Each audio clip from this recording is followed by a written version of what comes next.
Bismillahirrahmanirrahim. Assalamualaikum warahmatullahi wabarakatuh. Selamat malam dan selamat berjumpa kembali di perkuliahan epidemiologi menggunakan epidemiologi untuk mengidentifikasi penyebab dari suatu penyakit.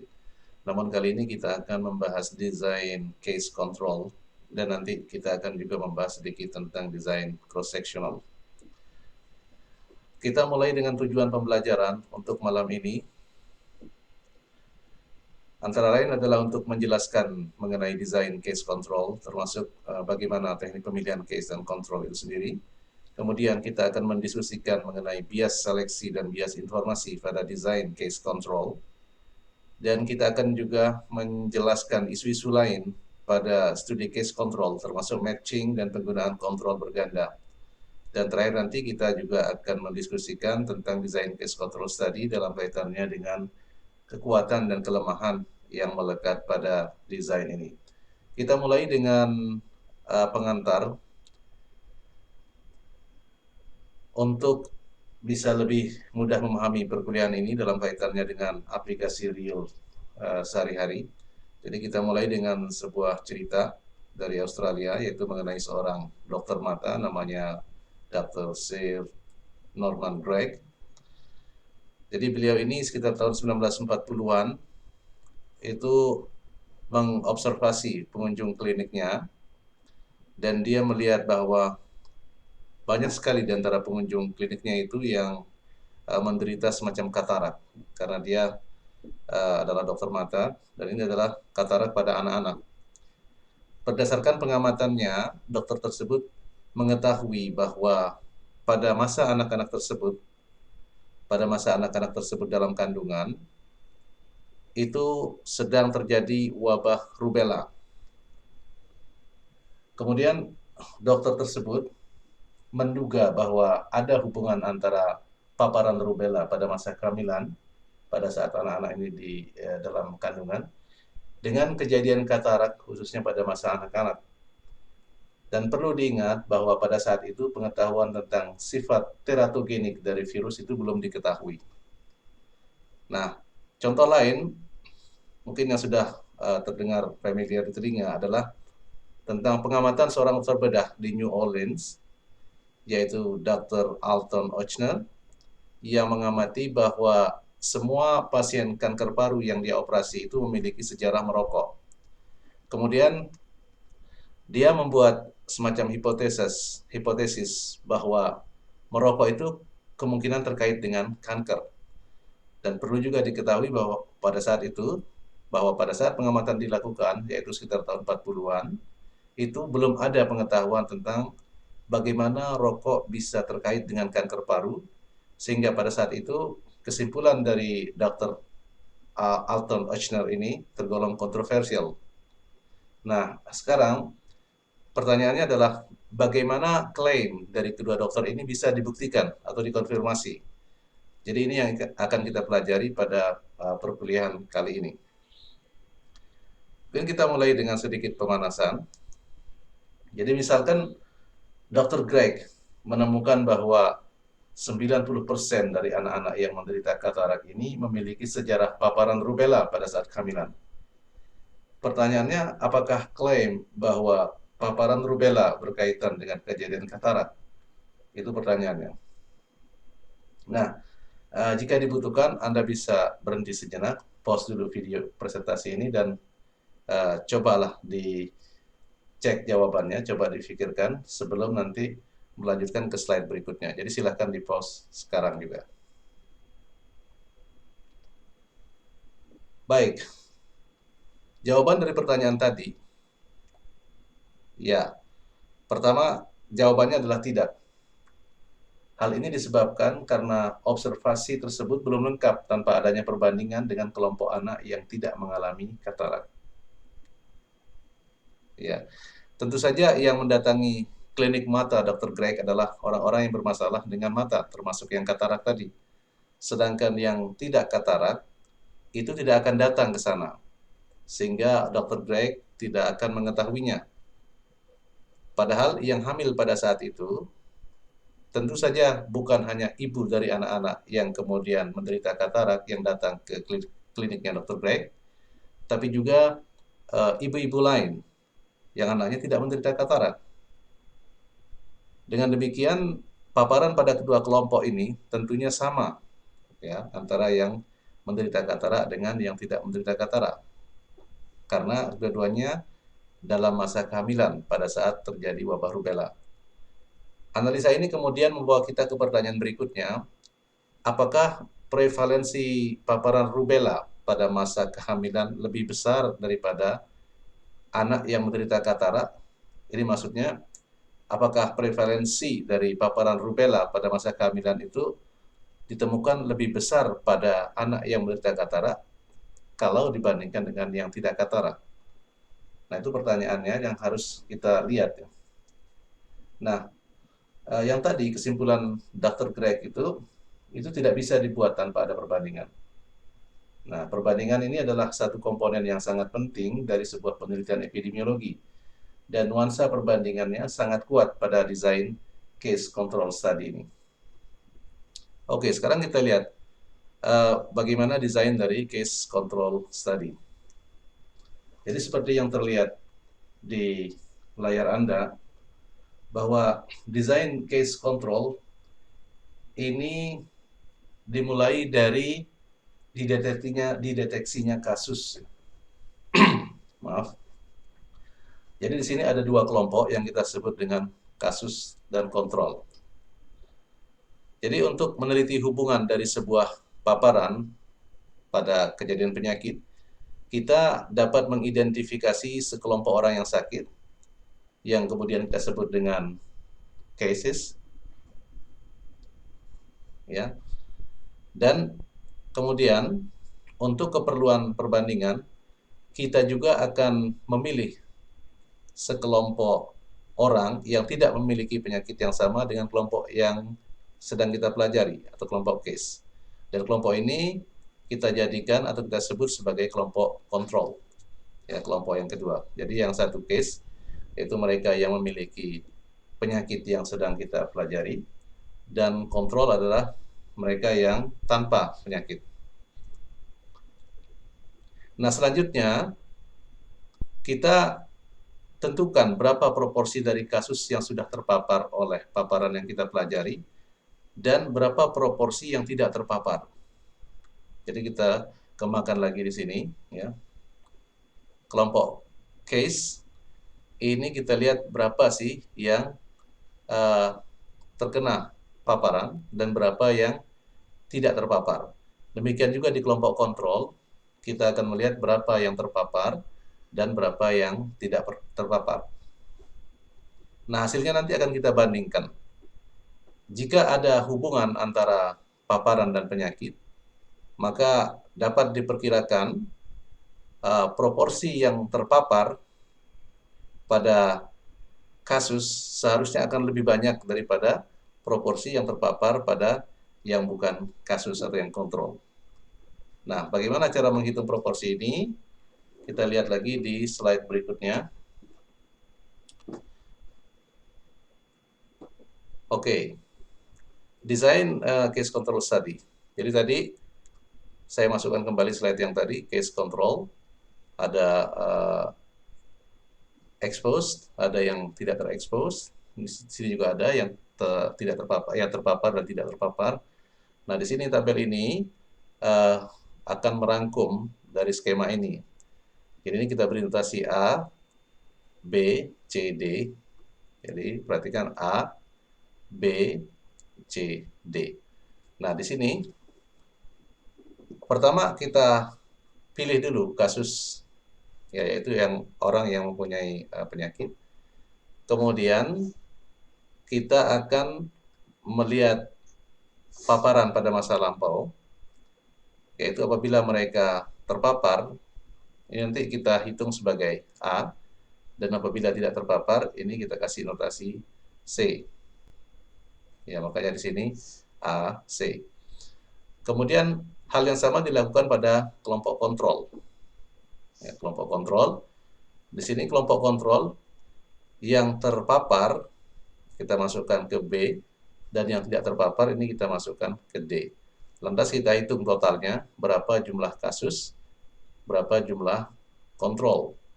Barulah kita menghitung proporsi dari yang mendapat paparan pada masing-masing kelompok. Di mana pada kelompok kasus ini yang terpapar adalah jumlah dari yang terpapar dan memiliki penyakit ini dibagi dengan jumlah total kasus, ya, A plus C. Nah, di kelompok kontrol, tadi kelompok kasus ya, kelompok kontrol itu sama. Jadi kita menghitung berapa dari kelompok kontrol ini yang terekspos, kemudian dibagi dengan jumlah kontrol semuanya, yaitu B dibagi B plus D.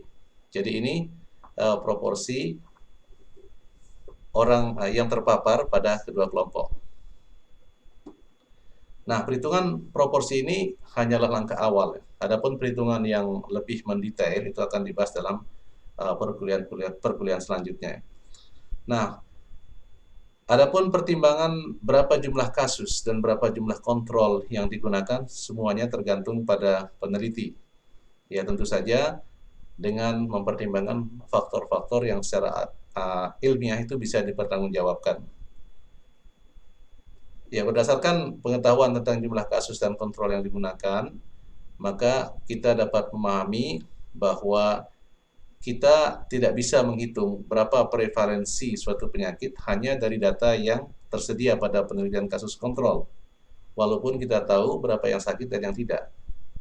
Ya, karena prevalensi penyakit yang sebenarnya yang ada di masyarakat itu bukanlah A plus C, ya. Bukanlah A plus C dibagi dengan jumlah A plus B plus C plus D. Ya, jadi bukanlah jumlah kasus di masyarakat itu tidak sama dengan jumlah data yang di sini, ya.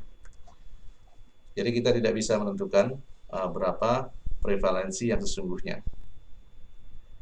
Oke, jadi itu sedikit pengantar mengenai desain case control dan bagaimana menghitung proporsi pada kelompok kasus dan kelompok kontrol.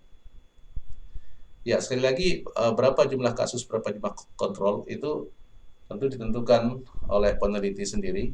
Ya, kadang-kadang ditentukan satu kasus itu mendapat satu kontrol, atau bahkan bisa juga mendapat lebih dari satu, misalnya satu kasus, dua kontrol, satu kasus, tiga kontrol, dan seterusnya. Itu tergantung kemampuan peneliti dan kondisi di lapangan nantinya. Oke, sampai di sini kita stop dulu sejenak. Kita checkpoint dulu. Jadi coba difikirkan sekarang. Tadi kita sudah belajar tentang case control dan kemarin kita sudah belajar tentang cohort. Nah, sekarang tugas Anda adalah untuk membandingkan apa sih perbedaan antara desain case control dengan desain cohort. Jadi silahkan di-pause video ini sekarang. Setelah Anda merasa setelah selesai nanti, silahkan dicek ke slide berikutnya untuk mengecek jawabannya. Jadi silahkan di-pause sekarang.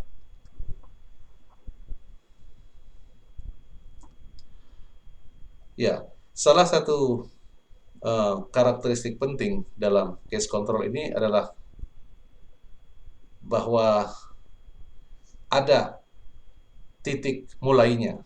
Ya, ada titik mulainya. Jadi kita mulai itu dengan persepsi yang salah mengenai perbedaan antara cohort dan case control. Jadi di sini bahwa cohort itu berjalan maju dan case control berjalan mundur. Ini persepsi yang keliru, ya. Tentu saja hal ini akan menambah kebingungan bagi mereka yang tidak paham, ya, karena istilah cohort itu kemarin kita mempelajari ada istilah cohort prospektif dan ada retrospektif, ya, di mana retrospektif ini seolah-olah berjalan mundur. Jadi di desainnya itu memberikan kesan berjalan mundur. Nah, dengan demikian waktu kalender itu sebenarnya tidak bisa dijadikan pembeda antara case dan control study, cohort study dan case control. Dan ingat bahwa pada cohort retrospektif itu penelitiannya dimulai pada saat ini, tetapi bukan berarti dimulai dari menentukan penyakit terlebih dahulu. Nah, sejatinya cohort retrospektif itu dimulai dengan menemukan daftar populasi, ya, misalnya roster yang tercatat di masa lalu, sebelum terjadinya penyakit yang sekarang, dan bahkan sebelum paparan itu sendiri terjadi. Jadi ingat kembali ketika seorang peneliti menemukan daftar siswa SD dari catatan 30 tahun yang lalu, kemudian menelusuri daftar tersebut dan mencatat siapa-siapa yang terpapar dan siapa yang tidak terpapar, lalu mencatat siapa yang sakit dan tidak dari kedua kelompok yang terjadi pada saat ini. Jadi jelas awalnya tidak dimulai dengan mengidentifikasi siapa yang sakit terlebih dahulu. Nah, ini kebalikan dari case control ya. Jadi untuk lebih jelasnya silakan lihat lagi pada perkuliahan sebelumnya mengenai studi cohort. Nah, tadi yang dikatakan pada studi cohort itu perlu didefinisikan populasi yang diamati terlebih dahulu. Jadi sebagai contoh kita memerlukan daftar orang yang akan diikuti selama studi. Ya, misalnya tadi register sekolah SD yang lengkap dan selanjutnya diikuti selama jangka waktu tertentu, baik dengan metode prospektif maupun retrospektif. Tapi ada kalanya hal ini tidak bisa dilakukan ya, karena daftar tidak bisa didapatkan karena misalnya contohnya alasannya adalah karena daftar itu tidak bisa didapatkan. Ya. Nah, dalam situasi seperti inilah desain case control itu menawarkan keunggulannya. Ya. Jadi salah satu karakteristik yang penting pada case control study ini adalah bahwa penelitian dimulai dengan mengidentifikasi sekelompok orang yang menderita penyakit ataupun mengalami fenomena yang sedang kita pelajari. Lalu dilanjutkan dengan melakukan perbandingan pada kelompok yang tidak mengalami hal yang sama. Nah, sehingga perbedaannya dengan cohort adalah titik mulainya. Apakah dari exposure atau dari penyakit. Jadi kalau dia mulainya dari penyakitnya terlebih dahulu, ya maka dia itu adalah desain case control. Tapi kalau dia mulai dari exposure terlebih dahulu, maka dia itu adalah cohort. Ya, jadi sekalipun tadi jangan dikacaukan dengan cohort retrospektif yang kelihatannya mulai dari penyakit dulu kemudian ke belakang. Ya. Tapi sesungguhnya yang terjadi adalah bahwa cohortnya pada studi cohort itu daftar populasinya ditemukan dahulu ya walaupun itu berasal dari catatan 30 tahun yang lalu. Baru kemudian ditelusuri ke belakang. Jadi tetap dimulai dari exposure ya exposure. Baik, jadi itu sedikit pemanasan dan pengantar mengenai perbedaan antara desain case control study dan cohort study. Nah, berikutnya kita coba lihat. Jadi ini contoh ya. Contoh desain case control. Jadi desain case control tidak hanya terbatas pada variabel dikotomi saja. Ya, variabel ya tidak, sakit sehat. Tapi dapat juga dilakukan pada variabel nominal lainnya ya, bahkan variabel interval. Jadi dalam contoh tabel pasien kanker paru, kasus, yaitu kasusnya, dan kontrol dikelompokkan berdasarkan jumlah batang rokok per hari. Jadi yang kita lihat di sini, jadi ini kita ada studi tentang hubungan merokok dengan kejadian kanker paru. Jadi di sini dibagi tabelnya lebih dari 2 kategori. Ya.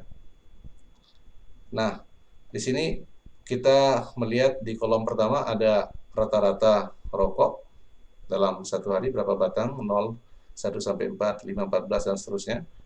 Kemudian kolom berikutnya kita lihat adalah pasien kanker paru. Kemudian dari ini yang control group ya. Control group berapa yang merokok, tidak merokok, 61 yang menderita kanker terhadap 7. Kemudian yang merokok 1 sampai 4 batang per hari pada kelompok yang menderita kanker atau kasus itu ditemukan 55 dan pada kontrol 129. Ya. Dari sini kita bisa mengetahui bahwa peneliti kelihatan ingin melihat asosiasi dari tingkat kebiasaan merokok, dalam hal ini adalah jumlah batang rokok per hari dengan kejadian kanker paru. Jadi mungkin Anda bertanya, bagaimana menganalisa hasil ini? Ya, pada prinsipnya sama saja. yang perlu diketahui adalah bahwa kita sedang membandingkan antara kelompok orang yang sakit dan yang tidak sakit, yang kontrol, terhadap paparan rokok. Karena 0 batang di sini, ini berarti tidak ada paparan. Jadi paparan 0 ini bisa dijadikan pembanding universal terhadap kelompok paparan-paparan lainnya. Yang 1 sampai 4, 5 sampai 14, dan seterusnya. Ini bisa dibandingkan terhadap yang tidak ada paparan. Alternatif analisa lainnya adalah dengan pertama melihat apakah ada beda proporsi yang terpapar pada kelompok kasus dan berapa proporsi yang terpapar pada kelompok kontrol. Jika ingin melihat perbedaan secara general, bisa digunakan uji statistik tertentu. Dan uji ini di luar topik kita malam ini, karena ini ada mata kuliah tersendiri ya, biostatistics. Nah, setelah diketahui adanya perbedaan pada masing-masing kelompok paparan, kita bisa melanjutkan analisa dengan mencari tahu pada tingkat paparan yang mana asosiasi yang paling kuat ditemukan, dan seterusnya, dan seterusnya.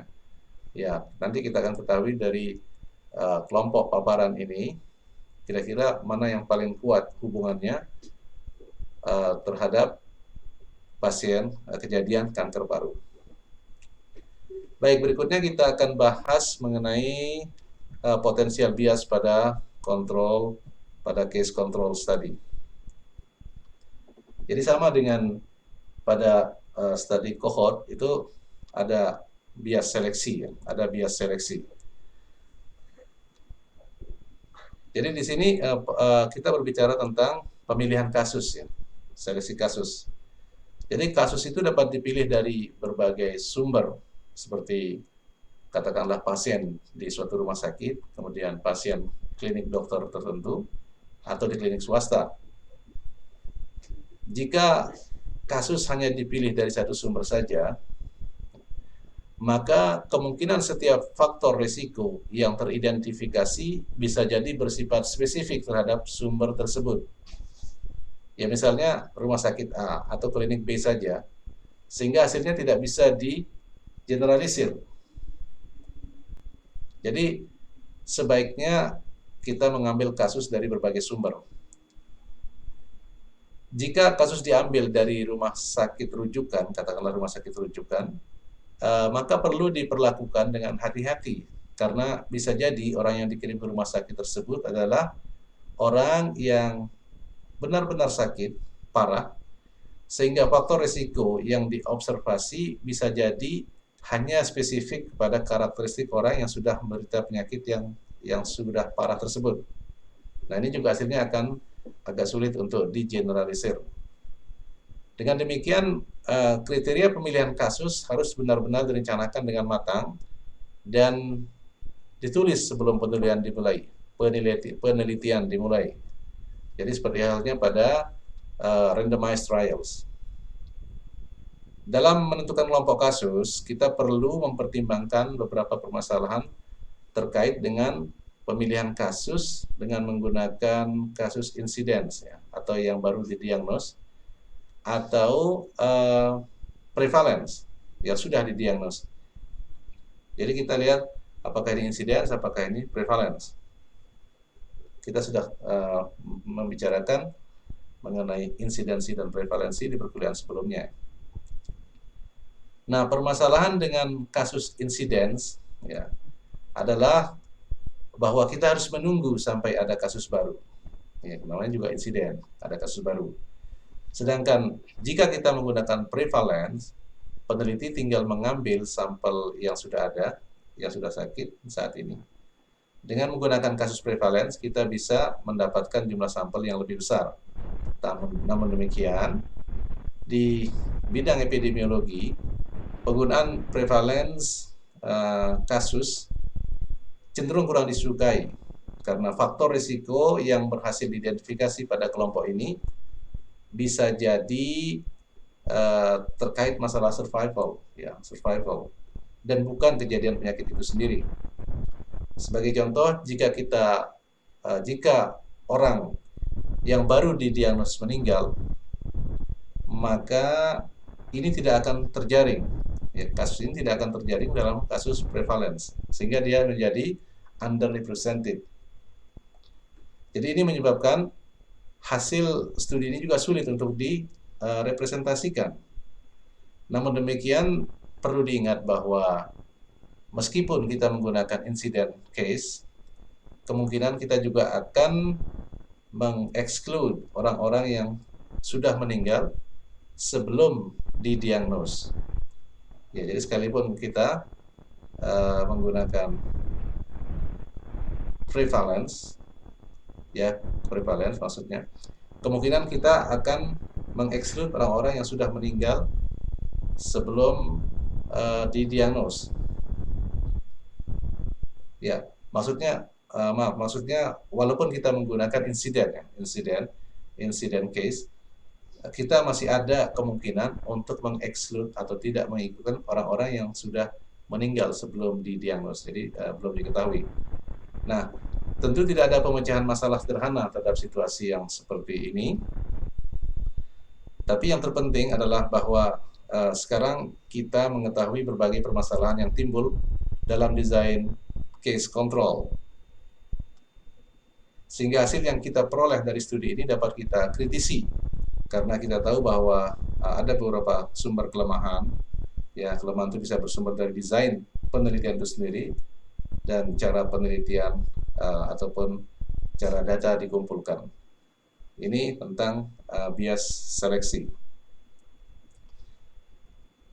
Berikutnya, untuk pemilihan kontrol, nah ini idealnya direkrut dari total populasi dengan memberikan kesempatan yang sama kepada semua anggota populasi untuk terpilih sebagai kontrol.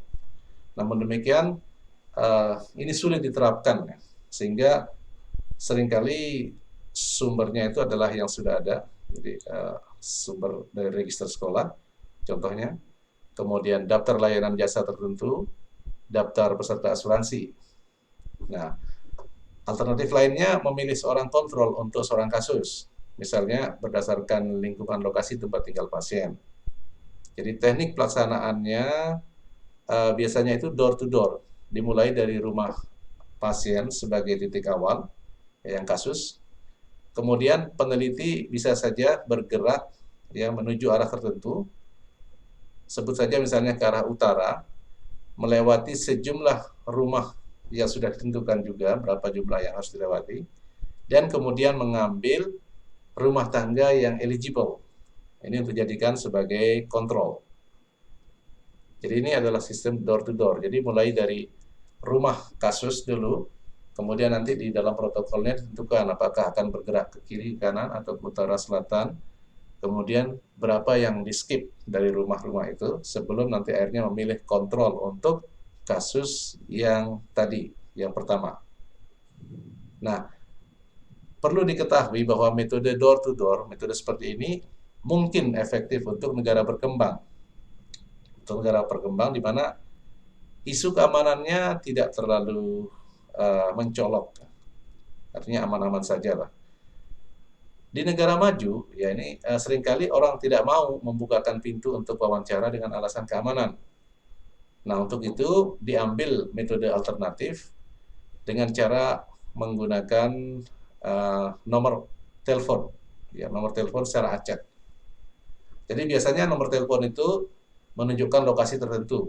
Jadi ada digit-digit tertentu yang menunjukkan lokasi tertentu. Misalnya pada 3 atau 4 digit pertama jelas menunjukkan suatu lokasi. Katakanlah kode 0370 adalah kode untuk wilayah provinsi NTB. Nah, selanjutnya digit berikutnya menunjukkan lokasi, salah satu lokasi bisa jadi itu kabupaten, kota. Nah, dengan demikian kita bisa menggunakan digit-digit awal ini yang sama, ya digit-digit awal yang sama, kemudian nanti dilanjutkan dengan beberapa digit acak di belakang. Nah, ini bisa jadi digunakan sebagai kontrol, ya kontrol. Jadi bisa dipastikan bahwa case dan kontrol berasal dari wilayah yang kurang lebih sama karakteristiknya. Nah, tentu untuk negara miskin berkembang, teknik ini juga tidak terlalu efektif. Sebab tidak semua orang memiliki telepon, pesawat telepon. Ya. Itu dulu ya. Berikutnya karakteristik orang yang memasang telepon yang landline, kita bicara tentang telepon landline yang menggunakan kode wilayah, itu biasanya berbeda dari rata-rata populasi. Misalnya, ini kalau di negara miskin berkembang, jadi mereka yang memiliki pesawat telepon itu adalah dari kalangan ekonomi menengah ke atas, dan atau yang memiliki posisi di pemerintahan, yang berarti memiliki sedikit perbedaan karakteristik dari seluruh populasi yang ada. Nah ini kalau kita menggunakan pendekatan telepon landline, yang landline itu yang telepon kabel. Nah sekarang sudah ada mobile phone, ya.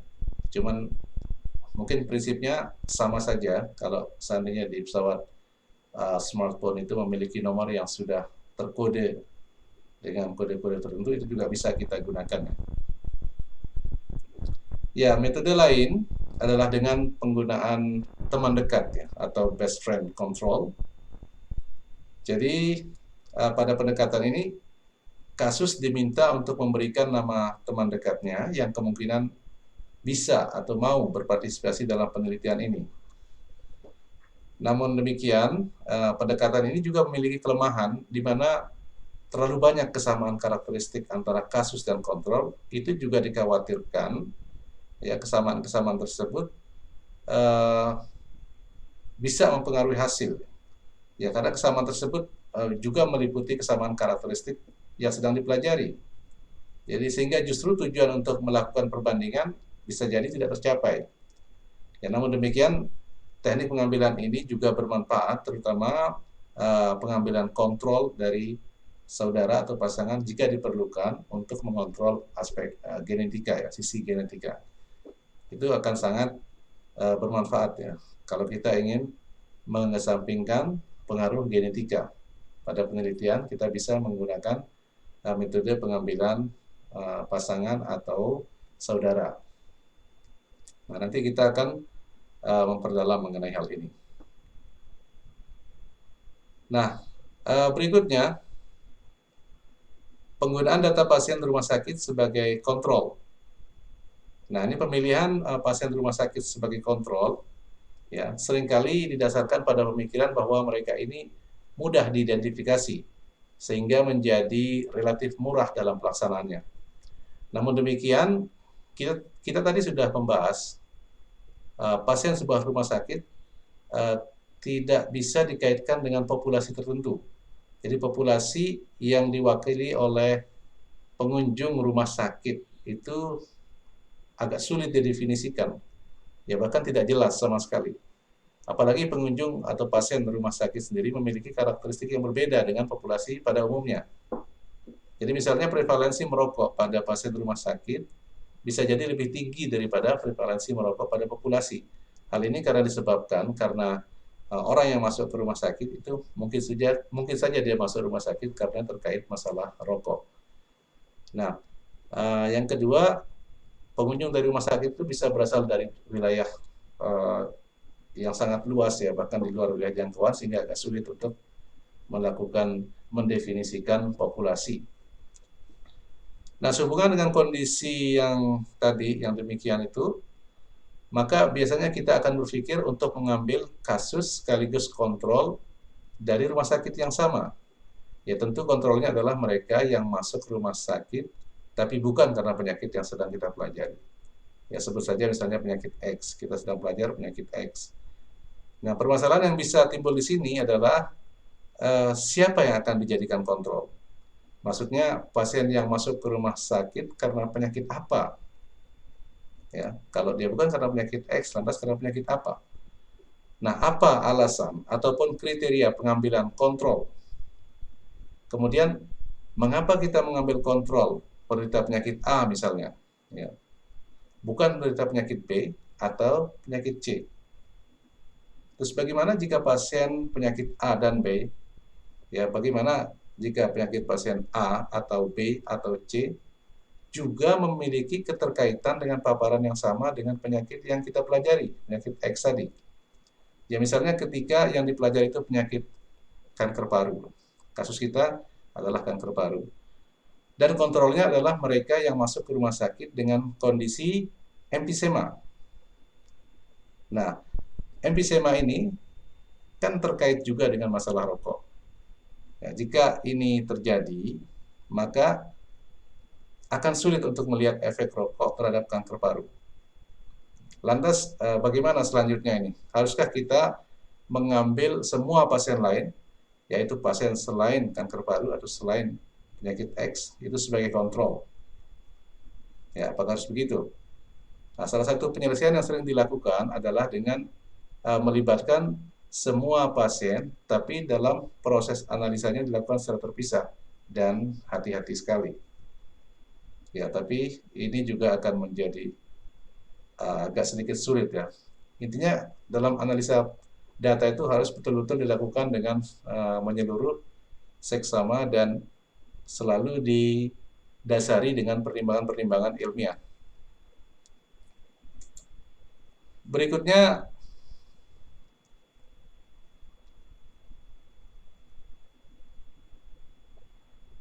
potensi bias pada case control adalah termasuk juga bias informasi. Ya, ini bias informasi ini termasuklah masalah ingatan dan lain sebagainya. Ya. Jadi data biasanya dikumpulkan dengan metode wawancara, dan setiap orang tentu berbeda kemampuannya dalam mengingat informasi-informasi yang terjadi pada masa lampau. Jadi kita perlu mengingat kondisi seperti ini, keterbatasan orang untuk mengingat sesuatu dalam waktu kita mengkritisi sebuah desain case control, sebuah studi berdesain case control. Nah, alternatif bias lainnya adalah bahwa orang yang kita wawancarai mungkin memang tidak memiliki informasi yang kita tanyakan. Jadi bisa jadi lupa, bisa jadi memang tidak ada informasi tersebut. Ada lagi namanya bias ingatan atau recall bias. Adalah jenis bias yang terjadi akibat perbedaan status penyakit pada kelompok case dan kontrol. Pada kelompok case itu ada kecenderungan untuk mengingat hal-hal kecil yang terjadi pada masa lampau dalam kaitannya dengan dugaan hubungannya dengan penyakit yang ia alami saat ini.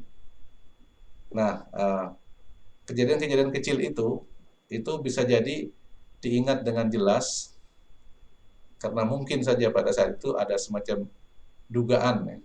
Dugaannya adanya pengaruh kejadian yang dialami dengan kejadian yang sekarang.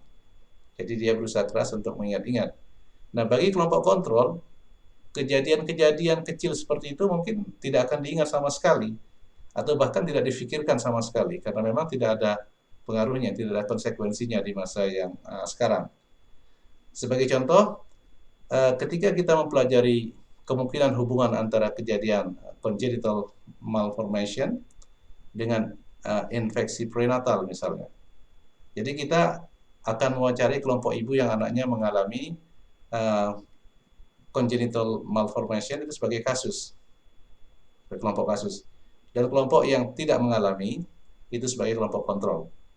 Nah, kemungkinan besar kelompok kasus akan berusaha mengingat hal-hal kecil yang dia duga ada kaitannya dengan kejadian congenital malformation ini. Misalnya, mungkin pernah terjadi infeksi pernapasan ringan pada saat itu. Ya mungkin oleh kelompok kontrol itu kemungkinan besar tidak akan diperhatikan atau dilupakan. Tidak diingat sama sekali karena tidak ada konsekuensinya bagi mereka. Jadi inilah yang disebut dengan recall bias. Jadi meskipun tidak ada bukti, jadi mengenai recall bias ini sebenarnya tidak ada bukti bahwa recall bias ini bisa mempengaruhi sebuah studi secara signifikan, secara keseluruhan. Tetapi kita tidak bisa mengabaikan kemungkinan ini ya. Kita tetap perlu mengetahui dan mengantisipasi kemungkinan ini sehingga kita bisa lebih kritis dalam menyikapi desain sebuah studi berdesain case control. Nah, pada sebuah studi yang dipublish tahun 1958 itu oleh Lilithfield dan Graham, ada pengamatan tentang peningkatan kanker serviks pada wanita Yahudi dan kelompok yang disebut dengan kelompok nuns. Yaitu kelompok nuns itu kelompok wanita yang mengabdikan hidupnya untuk bidang keagamaan pada beberapa agama, ya, ini lintas agama. Nah, observasi mengarah kepada isu hubungan seksual dengan laki-laki yang tidak disunat. Kemudian beberapa studi kemudian dilakukan untuk mengetahui apakah hubungan seksual dengan laki-laki yang belum disunat dapat menimbulkan atau berasosiasi dengan kejadian kanker serviks. Namun demikian, hasil penelitian ini diragukan berdasarkan dugaan adanya bias informasi. Ya, jadi ada kemungkinan bias informasi. Ya, penelitian lain kemudian dilakukan dan terbukti ya dari yang tadinya diwawancara 56 orang yang mengaku sudah disunat, itu ada sekitar 40%-nya ternyata tidak disunat. Dan sebaliknya dari 136 orang yang mengaku tidak disunat yang ikut pada studi itu ternyata sekitar 35% itu sudah disunat. Jadi ini akan mengacaukan hasil analisa karena yang seharusnya menjadi kasus malah menjadi kontrol dan demikian pula sebaliknya. Jadi bercampur antara kasus dan kontrol sehingga fungsi tujuan dari perbandingan kasus dan kontrol ini tidak lagi bisa kita gunakan. Isu lain dalam case control study, jadi salah satu permasalahan utama adalah bagaimana menyelaraskan antara kelompok case dan kontrol. Dikhawatirkan bahwa pada kedua kelompok dari sejak awal sudah terdapat perbedaan karakteristik terkait dengan topik penelitian akibat kesalahan pemilihan kontrol. Misalnya secara tidak sengaja memilih kontrol yang secara sosial ekonomi lebih tinggi dari kasus. Sehingga perbedaan paparan yang diobservasi pada penelitian tersebut bisa jadi karena perbedaan sosial ekonomi ini. Nah, untuk mengatasi hal ini dilakukan dengan metode matching. Matching itu memasangkan atau menyesuaikan. Group matching maksudnya melakukan matching atau menyesuaikan karakteristik grup kasus dengan grup kontrol. Ya misalnya proporsi laki-laki pada kelompok kasus adalah katakanlah 60%, maka pada kelompok kontrol dibuat juga proporsi yang sama, yaitu sekitar 60%. Jadi 60% laki-laki.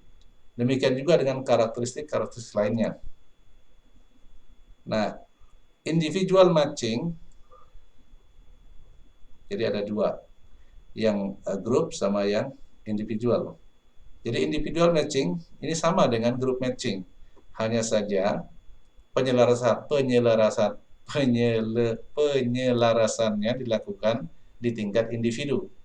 Ya, misalnya kasus pertama adalah wanita berusia 50 tahun, maka kontrolnya itu dicarikan wanita yang juga berusia yang kurang lebih sama. Demikian juga dengan karakteristik lainnya yang ada kaitannya dengan hipotesa penelitian. Oke, berikutnya kita checkpoint dulu, stop lagi. Ya, pause dulu video ini dan coba untuk memikirkan kira-kira apa masalah yang mungkin timbul pada penggunaan metode matching untuk pemilihan kontrol. Nah, cobalah untuk memikirkan hal ini. Coba difikirkan kalau bisa lebih dari satu permasalahan. Dan jika sudah selesai, nanti baru diteruskan untuk ke slide berikutnya.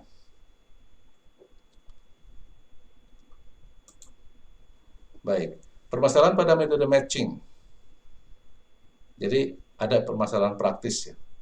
Masalah praktis itu semakin banyak variabel atau karakteristik yang ingin disamakan, itu tentu semakin sulit untuk mendapatkan kontrol. Ini udah bisa dipastikan ya. Jadi bayangkan kalau kita misalnya harus mencari kontrol yang memiliki karakteristik yang sama dengan kasus ya. Misalnya kasusnya adalah berjenis kelamin perempuan, berusia 40 tahun, menikah dengan 2 orang anak, bekerja sebagai manajer hotel, tinggal di desa X, tergolong ekonomi kelas tinggi, dan seterusnya dan seterusnya. Tentu akan sulit untuk mencari kontrol dengan karakteristik yang mendekati karakteristik kontrol tersebut. Nah, kemudian di samping masalah praktis tadi, ada juga masalah konseptual.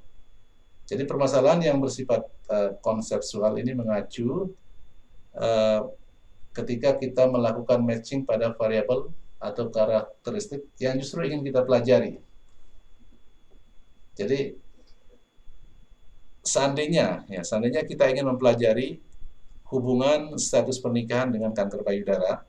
Dalam hal ini kelompok kasus adalah mereka yang mengalami kanker payudara dan kontrol adalah mereka yang tidak mengalami kanker payudara. Seandainya kita mendapat kasus dengan status perkawinan menikah, kemudian kita mengambil kontrol dengan status perkawinan menikah juga, maka secara konseptual pengambilan kontrol ini sudah mengacaukan hasil penelitian. Hal ini karena kita telah menyamakan proporsi paparan pada kasus dan kontrol, sehingga hasil yang didapatkan tidak lagi berarti. Oleh karenanya dalam penelitian yang sebenarnya kita hanya mengambil matching dari variabel di luar variabel yang sedang diteliti. Namun demikian ada juga istilah unplanned matching atau overmatching. Nah, ini unplanned matching itu melakukan matching tanpa sengaja pada variabel yang diteliti seperti yang dijelaskan tadi, atau yang terkait langsung dengan variabel yang diteliti.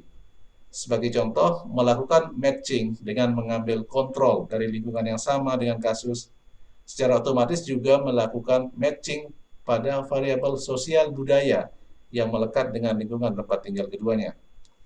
Jika dari variabel sosial budaya ini ternyata mempengaruhi penyakit yang sedang kita pelajari, maka efek matching ini juga menimbulkan masalah, ya, masalahnya yang konseptual seperti yang dijelaskan tadi. Kondisi inilah yang disebut dengan overmatching. Berikutnya kita coba refokus lagi desain case control. Jadi di sini ada skema-skema, ya, kita ABCD, ABC. Jadi kita mulai dengan kasus, ya, orang-orang yang memiliki penyakit,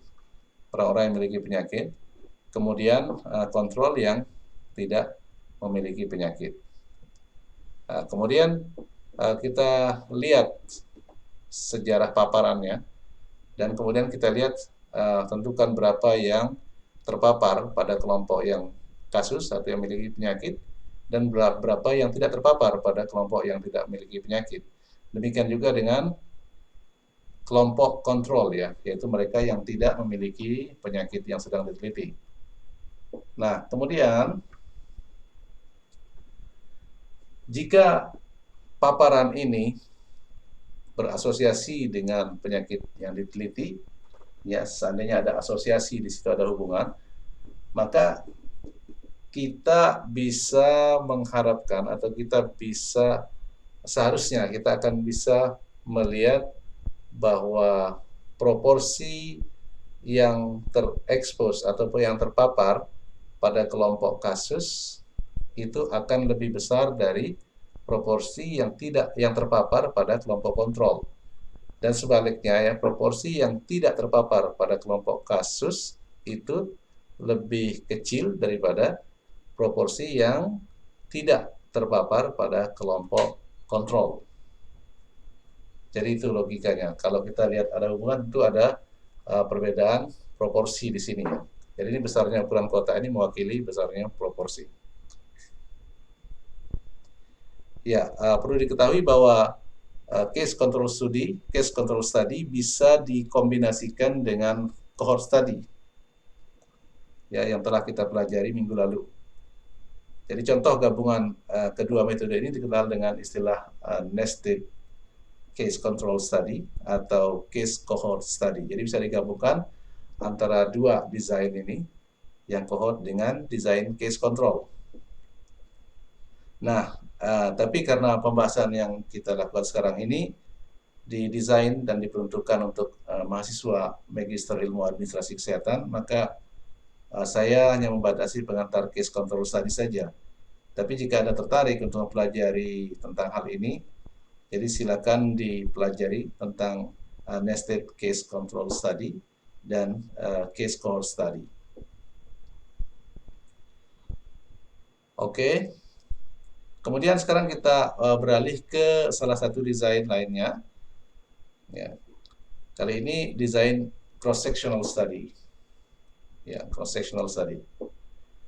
Fitur utama dari desain cross-sectional adalah bahwa baik paparan dan penyakit diamati dan ditentukan pada waktu yang bersamaan. Sebagai contoh, jika kita mengamati kadar kolesterol berkaitan dengan penyakit jantung dibuktikan dengan elektrokardiografik, ya, ECG. Dengan desain cross-sectional kita dapat melihat, kita dapat mengambil sampel, kemudian mengukur kadar kolesterolnya, kemudian dilakukan ECG. Jadi dilakukan secara bersamaan, ya, baik paparannya maupun akibatnya, ya, outcome-nya dilakukan secara bersamaan. Jadi kata kuncinya adalah dilakukan secara pada waktu yang kurang lebih bersamaan, ya. Desainnya kira-kira seperti ini. Jadi desain kita mulai dengan satu populasi, mendefinisikan satu populasi. Ya, ini ingat ini cross sectional. Jadi populasinya duluan didefinisikan, kemudian dikumpulkan data tentang paparan dan penyakitnya. Jadi nanti kita akan ketemu ada paparan, ada penyakit. Nah, di sini akan terbagi menjadi 4 grup, ya. Jadi yang pertama yaitu yang mereka yang terpapar tapi tidak terkena penyakit, tidak ada penyakitnya. Yang kedua mereka yang terpapar dan tidak terkena penyakit, yang terpapar dan memiliki penyakit. Ini yang terpapar dan tidak memiliki penyakit. Kemudian yang tidak terpapar tapi memiliki penyakit, dan yang tidak terpapar tapi memiliki penyakit. Jadi seperti itu. Desain cross-sectional ini sederhana, ya. Oke, next. Desainnya, cara menghitungnya nanti kurang lebih akan menjadi seperti ini. Jadi untuk menentukan apakah ada asosiasi antara paparan dan penyakit dapat dilakukan dengan dua pendekatan, ya. Jadi yang pertama kita menghitung prevalensi penyakit pada kelompok terpapar dan kelompok tidak terpapar, lalu membandingkan keduanya. Jadi teknik ini mirip dengan yang biasa dilakukan pada cohort study. Kemudian yang kedua, kita menghitung prevalensi paparan pada kelompok yang memiliki penyakit dan yang tidak memiliki penyakit, lalu membandingkan keduanya. Teknik ini mirip dengan teknik case control. Oke, jadi bisa dilihat di situ ada beberapa persamaan antara desain cross-sectional yang kita pelajari sekarang ini dengan desain sebelumnya, case control dan study cohort. Jadi ada empat kelompok, 4 kuadran, ya, yang terekspos, terpapar penyakit dan tidak penyakit, tidak terekspos penyakit dan tidak penyakit, ya. Jadi ini bisa dipecah lagi kira-kira seperti ini. Oke, jadi kalau yang ini expose, ini yang tidak terekspos, tapi ini kita melihat jumlah baris, ya. Kalau ini jumlah kolom. Jadi kalau dihitung prevalensi pada yang terekspos dibandingkan dengan yang tidak terekspos, itu adalah A dibagi A plus B, ya, ini. Jadi jumlah yang terekspos pada jumlah penyakit pada yang terekspos, kemudian dibandingkan dengan C plus D. Jadi ini perbandingan yang atas dengan yang bawah, ya. Nah, ini juga sama yang di sini. Ini hanya menggunakan kolom, ya. Jadi bukan baris tapi kolom. Ini hasilnya sama saja, jadi tidak ada masalah. Apakah dibuat baris atau kolom, itu tidak ada masalah.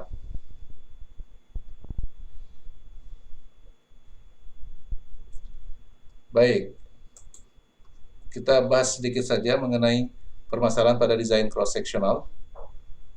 Jadi, karena pengukuran pada kedua variabel, yaitu paparan dan penyakit, dilakukan pada waktu yang sama, maka akan terjadi, yang terjadi adalah studi ini mengabaikan kasus yang meninggal di luar waktu pengambilan data pada penelitian ini. Artinya bahwa hubungan Artinya bahwa hubungan yang diobservasi bisa jadi lebih banyak berkaitan dengan survival ya, bukan risiko menderita penyakit yang diukur sebenarnya. Ya karena dia sudah meninggal sebelum pengambilan data. Selain itu, karena pengukuran yang bersamaan, tidak mungkin kita untuk menganalisa semacam temporal relationship ya. Misalnya pada penelitian yang dijelaskan tadi, tidak mungkin kita bisa menentukan apakah misalnya ya kadar kolesterol yang tinggi terjadi sebelum penyakit jantung, itu tidak bisa kita jelaskan. Ya, bisa jadi kadar kolesterol yang tinggi justru terjadi sebagai akibat penyakit jantung, atau bisa jadi keduanya juga terjadi karena faktor lain. Nah, jika memang tidak ada bukti empiris yang mendukung, maka hubungan yang diobservasi pada penelitian ini tidak mencerminkan hubungan kausalitas, jadi hanya asosiatif saja. Ya, kan tidak jelas apakah paparannya duluan ataukah penyakitnya duluan.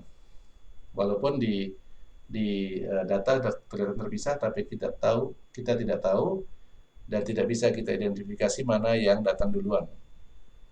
Meskipun hasil penelitian cross seksional bisa dikatakan bermanfaat untuk melihat adanya hubungan antara paparan dan penyakit, dan mengingat kelemahan desain ini yang tidak bisa membangun hubungan temporal antara paparan dan penyakit, maka untuk membangun hubungan etiologi, kita tetap berpegangan pada desain cohort dan desain case control. Jadi demikian pengantar untuk studi dengan desain case control dan desain cross sectional. Jadi saya cukupkan sampai sekian. Terima kasih sudah mendengarkan dan sampai jumpa di perkuliahan berikutnya. Billahi taufiq wal hidayah. Assalamualaikum warahmatullahi wabarakatuh.